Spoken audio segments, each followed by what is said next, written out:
बिनविरोध निवड झालेली आहे प्राजक्ता पाटील यांची तुमच्या सुनेची, तर काय सांगाल, काय प्रतिक्रिया तुमची? नाही, हे आमच्या गावाची आणि आमच्या परिसरातले 10 गाव ही परंपराच आहे की गावाचा कारभार गावात एका करावा, राजकारण गावाच्या कारभारामध्ये आणू नये.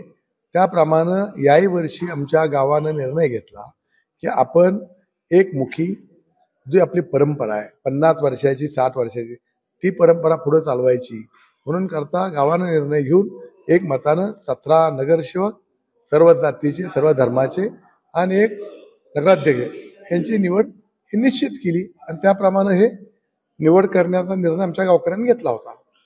विरोधकांकडून सडकून टीका केली जाते की लोकशाही टिकवली पाहिजे, बिनविरोध लोकशाही टिकवली पाहिजे म्हणजे गावं उद्ध्वस्त झाली पाहिजे का? लोकशाहीचा अर्थ त्यांना कळतो का? लोकशाही म्हणजे लोकांच्या विचारानं लोकांचं राज्य चाललं पाहिजे आहे. तिथं तुमच्या म्हणजे अशा ऐबू लोकांनी तिथं ढवळाढवळ करू नये ही त्याची व्याख्या आहे.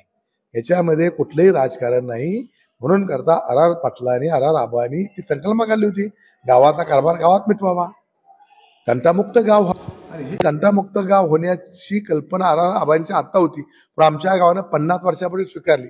त्यामुळे आमच्या गावातील एक ही केस पोलीस स्टेशनला जात नाही, एक ही भांडण हे होत नाही. आणि झालं तर तेथे सगळे लोक एकत्र बसून गुन्ह्या गोविंदानं ते भांडण मिटवतात. ही परंपरा आमच्या गावची आहे.